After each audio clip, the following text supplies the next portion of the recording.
हमारे भाई और बहनों, युवा साथियों, बुजुर्गों और माताएं और बहनों, आज अंतर्राष्ट्रीय महिला दिवस है। इसलिए मैं रतनदास संत भील गांव डुबरी की ओर से सभी मातृशक्ति को हार्दिक स्वागत, अभिनंदन और प्यार भरा नमस्कार और कोटि कोटि प्रणाम करना चाहता हूँ। मैं सवेरे से पैदल यात्रा संघ का संकल्प है मुझे 3 साल का, बाड़मेर जिले की हर कॉलेज में और हर स्कूल में जाकर बच्चों को पढ़ाई के बारे में और नशे के बारे में सफाई अभियान चालू है, ताकि आप ज़्यादा से ज़्यादा बच्चों को स्कूल भेजिए। बच्चों, ये पढ़ाई का युग है। बच्चा एक माँ बाप का भविष्य है, तो बच्चा एक भारत का भविष्य है। इसीलिए सब मातृशक्ति को आज घर घर जाके उनका परिणाम उनको करना है। मातृशक्ति को उनको आदर स्वीकार करना है, उनको घर घर जाके उनका कदर करना है। क्योंकि हमारे यहाँ रोजीना तो लोग कदर करने में समझते नहीं है, फिर भी आज अंतर्राष्ट्रीय महिला दिवस है, इसलिए मैंने भी निर्णय ले लिया। सवेरे उठकर 2 स्कूलों का दौरा किया, मंगलासर और दंतरवाड़ों की डोनी, और उनके बाद में हमने घरों में फरने का निर्णय लिया। तो ये 52वीं ढोनी है, 52 अक्षरों की पढ़ाई भी है। तो हमने 2 स्कूलों का दौरा किया और 52 घरों में जाकर मातृशक्ति को हमने प्रेम से, पहले दिल से उनका आदर स्वीकार किया, उनका आदर भाव किया, उनका कदर किया, उनका मान सम्मान किया। इसीलिए मैं सभी भाइयों को यही कहना चाहता हूँ कि संसार में मातृशक्ति एक सबसे बड़ी शक्ति है। इनसे बड़ी कोई संसार में शक्ति नहीं है।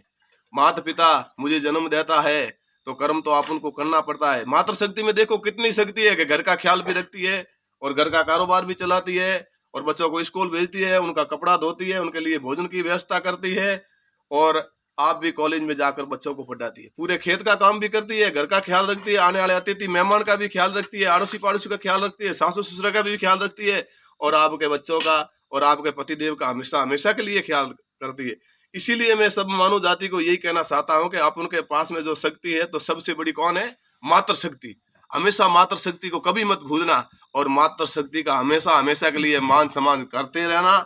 इसलिए ज्यादा से ज्यादा बच्चों को स्कूल भेजना है। नशा एक शरीर का नाश है। मैं एक बात और भी बता सकता हूँ, गुटखा खाने से 1 दिन आयु की कम होती है। एक गुटखा खाने से 1 दिन आयु का कम हो जाता है। एक बीड़ी पीने से जिंदगी का 1 घंटा कम हो जाता है। और 25 बीड़ी पीने से आप सोच लीजिए 25 घंटा आयु का कम हो जाता। 24 घंटों का दिन रात है, 1 घंटा एक्स्ट्रा है। 24 घंटा आपने उड़ा दिया और 1 घंटा एक्स्ट्रा भी उड़ा दिया। 24 घंटा तुमने खराब कर दिया, 1 घंटा एक्स्ट्रा खराब कर लिया। तो मेरे भाई और बहनों, 1 घंटा खराब, आप उनको 1 सेकंड भी खराब नहीं करना है। क्योंकि एक पल भर ऐसी पलक आती है स्कूल में, जब आप बच्चे जाते हैं तो रोजीना 1 दिन गैर हाजिर होगा स्कूल में, तो बच्चा 1 महीना पीछे चला जाएगा। सभी माता और बहनों को मैं ये, बुजुर्गों को, युवा साथियों को और नन्हे मुन्ने बच्चे और बच्चियों को ये कहना चाहता हूँ कि हमेशा हमेशा स्कूल जाता है। और माता पिता को हमेशा ये ख्याल रखना, तब बच्चा और बच्ची के हाथ में जो किताब हो या पार्टी पेन हो तो बच्चे को बीच में डिस्टर्ब मत करना, उनको पढ़ने दीजिए। क्योंकि 3 साल से लगाकर 20 साल तक बच्चे का एक ही काम होता है, पढ़ाई करो। उनके लक्ष्य के बीच में आप कुछ काम मत करने का कीजिए, क्योंकि उनका बच्चे का भविष्य माँ बाप ही खराब करते हो। पहला गुरु कौन होता है? माता और पिता। माता पिता से संस्कार सीखने के बाद में सबसे बड़ा संसार में देव है तो कौन है? गुरुदेव। गुरुदेव से बढ़कर कोई संसार में देव नहीं। हमारे भील समाज को मैं ज्यादा सर ये कहना चाहता हूँ, माता एकलव्य और वाल्मीकि ऋषि भगवान, माता शिवरी माता एक 4 युगों पहले शिवरी भीलनी थी। उनका बोर रामचंद्र जी ने खाया था, और रामचंद्र जी के बच्चे को तो आप सभी पहचानते हो, लव और कुश। और मैया सीता ने भी हमारे वाल्मीकि भगवान का कुटिया का सहारा लिया था। और वाल्मीकि ऋषि भगवान ने, हमारे भील समाज के गुरुदेव ने, कितनी उनमें ताकत थी, और रामचंद्र जी के बच्चों को पढ़ने का मौका मिला हमारे गुरुकुल में। हमारे भील समाज के गुरुदेव के पास में उन्होंने लव और कुश को कितनी पढ़ाई सिखाई थी। और माता सीता भी जाकर गुरु वाल्मीकि ऋषि की कुटिया का सहारा लिया था। इसीलिए मैं सभी प्राणों को कहता हूँ, सब लाल खून है, वो इंसान एक ही है, इसमें कोई बंटवारा नहीं है। हम हिंदुस्तान में रहते हैं, इसलिए हम हिंदू कहते हैं। हम हिंदू एक है, एक से कंधा मिलाकर आगे चलना है। देखो ब्रह्मदेव भी कमल के फूल में प्रकट हुए हैं। ये देखो कमल का फूल है, तो ब्रह्मदेव भी कमल के फूल में प्रकट हुए हैं।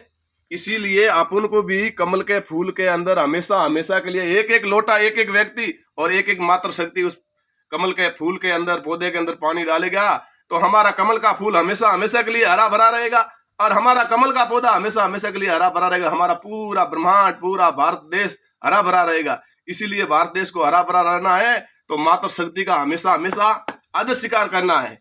क्योंकि एक शक्ति, ऐसी शक्ति, ये माँ सरस्वती की तस्वीर मुझे रामपुरा शिव तहसील में भेंट हुई थी। उस दिन विदाई समारोह भी साथ में था 8वीं स्कूल का, और उजाना राम प्रधान साहब जी हमारे साथ में थे, और कई जनों को पुरस्कार भी हमारे हाथ से बांटा गया, और मुझे पहला मंच पर बोलने का मौका मिला। माँ सरस्वती ने मुझे मौका दिया। हम एक दिन कॉलेज गए थे, हमारी मम्मी चली गई, तब से मैं सरस्वती माँ से मांग कर ली थी, ये सरस्वती मैया मुझे क्या किया, क्या मुझ में भूल होगी।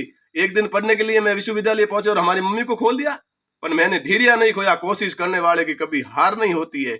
मेरे भाई और बहनों, हमेशा हमेशा समाज के ऊपर कुछ सोचिए, और आपके गांव बस्ती के लिए सोचिए, और गांव बस्ती के लिए सोचिए तो पंचायत के लिए सोचिए, और तहसील और जिले के लिए सोचने वाला वो हमेशा हमेशा राज्य के लिए सोचेंगे। जो राज्य के लिए सोचता है वो हमेशा हमेशा देश के लिए भी सोचेंगे। देखो हमारे फौजी वीरों एक से एक कदम मिलाकर बॉर्डर पे कतार खड़ी है, तब तो हम भारत में आराम से जी सकते हैं। अब हिकरून का युद्ध तो आप हिकरून यूस का युद्ध तो आप सुन सकते हो, कहाँ उनके बीबी है, कहाँ उनके बच्चे है, कहाँ उनके माँ है, कहाँ उनके बाप है, उनके पानी पीना भी मुश्किल हो गया। अरे भाई साहब, आप ऐसा कभी सोचा कि आप उनके भारत में राम मंदिर वापिस होगा? देखो राम मंदिर भी हो गया, और 3 तलाक भी हटवा दी मेरे शरीर में नरेंद्र जी मोदी जी ने, और कश्मीर और भारत में 2 झंडा था, 2 झंडों का 1 झंडा बना दिया, और जम्मू कश्मीर में झंडा अलग था, भारत में अलग था, दोनों का मिलाकर 1 झंडा बनाया वापिस, और 70-65 धारा हटा दी है। और अब हमारे फौजी वीरों भी बॉर्डर पे आराम से खड़े हैं, तो हम भी देश में आराम से खड़े। तो नरेंद्र मोदी जी को तो कोटि कोटि परिणाम, रतनदास संत भील के ओर से हार्दिक स्वागत, अभिनंदन और प्यार भरा नमस्कार। क्योंकि नरेंद्र मोदी जी ने क्या क्या काम किया मातृ शक्ति के लिए। मातृ शक्ति के लिए गैस टंकी, चूल्हा फ्री, सेनानिया बाथरूम, इन्हों को इज्जत दी, मान सम्मान दिया, और आवास दे दिया बैठने के लिए बाल बच्चों को, और लाइट फ्री, टोका, कितना सारा काम किया। 3 सालों से जागरूकता फैलाई, जागरूकता अभियान। देखो विदेशों में तो कई देश ऐसे थे जो संकट इस कोरोना जैसी महामारी में घायल हो गए थे, और हमारे जो भारत के राजा है सबसे बड़ा तो कौन है? नरेंद्र जी मोदी ने हाथों हाथ हर घर में दिया जलाना, हर घर में थाली बजाना, तो ये जागरूकता अभियान था। तो जागरूकता अभियान, सब लोग एक एक जागरूक हो गया, किसी के पास में नहीं गया तो सभी की जान बच गई। तो हमेशा हमेशा जागरूक जागरूक जागरूक बड़ा जबा का, जागरूक मतलब जाबा का, अपन को जागरूक रहना है। तब तक लक्ष्य हासिल न हुआ तब तो सोना नहीं है, बैठना नहीं है। मोदी जी वही काम कर रहा है। मोदी जी 18 घंटा ड्यूटी दे रहा है, तो मैं भी उनकी कृपा से 21 घंटा ड्यूटी दे रहा हूँ, और हमेशा हमेशा माता और बहना और गौ माता की सेवा में लगा रहता हूँ, और हमेशा हमेशा लगा रहूंगा। जय गौ माता। बोलिए अपने अपने माता पिता गुरुदेव की जय हो, बोलिए वाल्मीकि ऋषि भगवान की जय हो, बोलिए एकलव्य की जय हो, मेरी सिमरी माता चारों जुगों पहली सिमरी माता की जय हो, बोलिए हमारी भील समाज की जय हो, अपने अपने माता पिता गुरुदेव की जय हो, मानव जाति की जय हो। वंदे मातरम, गौ मातरम, जय हिंद।